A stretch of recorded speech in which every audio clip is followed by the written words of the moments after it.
Bruce Lee wasn't just a fighter, he was a force of nature. But before he became a legend, he faced 3 impossible challenges. Hollywood rejected him because of his race. A spinal injury nearly ended his career. And the martial arts world tried to shut him down. Success didn't come easily. Before he found the right solutions, Bruce failed, struggled, and faced rejection. This is the story of how Bruce Lee tackled every challenge, adjusted his strategies, and turned failure into the ultimate victory. Bruce was born in 1940 in San Francisco, but he wasn't meant to stay in America for long. His parents moved back to Hong Kong when he was just a baby, and it was in the streets of Hong Kong that Bruce learned his first lesson: if you don't fight, you don't survive. As a child, Bruce was constantly getting into street fights. He was fast, fearless, and full of energy, basically a walking adrenaline rush with fists. But when he picked the wrong fight against the son of a dangerous gang leader, his parents realized it was only a matter of time before he got into real trouble. They made a decision. At 18, Bruce was sent back to America.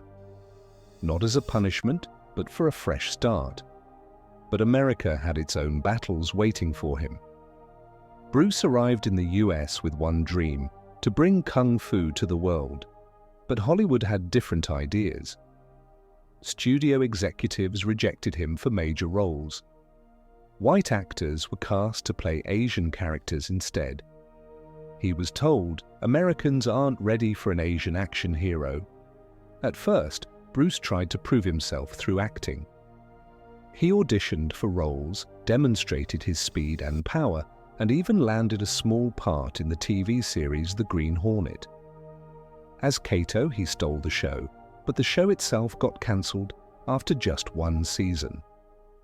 Bruce believed he just needed one big break, so he filmed an audition tape showing off his mind-blowing speed and martial arts skills. But Hollywood still wasn't convinced. They saw him as too foreign to be a leading man. Realizing that Hollywood wasn't going to accept him on their terms, Bruce changed his approach. Instead of waiting for approval, he built his own path. He opened a martial arts school, teaching students of all races, something unheard of at the time. He trained celebrities, helped spread Kung Fu in America, and developed his own fighting philosophy. Hollywood ignored him until they couldn't afford any more. Bruce returned to Hong Kong, where he became a superstar overnight. His movies were so successful that Hollywood finally took notice and had no choice but to bring him back as a leading man. Just when his career was taking off, disaster struck. During a training session, Bruce suffered a severe spinal injury. Doctors told him he might never walk again, let alone fight. At first, he followed standard medical advice: bed rest, pain management, and limiting movement. But weeks passed, and he saw little improvement. Frustrated, he tried pushing his body too soon, desperate to get back on his feet.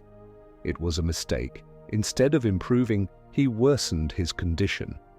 Bruce realized he had to take a different approach. He threw himself into studying the human body, researching recovery methods, and designing his own rehabilitation program. He trained his mind as intensely as his body, developing the philosophy of mind over matter. After months of relentless rehab, Bruce not only walked again, he came back stronger than ever. He proved that limitations exist only if you believe in them. But there was one more battle left. Bruce didn't just want to fight, he wanted to revolutionize martial arts. But the traditional martial arts community wasn't having it. At first, Bruce tried working within the system. He demonstrated his techniques, hoping to gain the approval of respected martial artists. But they rejected his methods, calling them disrespectful to centuries of tradition. So Bruce took another approach, challenging traditional fighters in public matches. He won, but instead of earning respect, he only made the martial arts elders resent him more. His defiance of tradition made him an outcast. Bruce realized he couldn't convince the old masters to change, so instead he created his own martial arts philosophy, Jeet Kune Do, or the way of the intercepting fist. It wasn't about rigid techniques, it was about adaptability, creativity, and fluidity. It was about breaking barriers. Today, Jeet Kune Do is recognized as the foundation of modern MMA, mixed martial arts, proving that Bruce Lee's ideas were ahead of their time.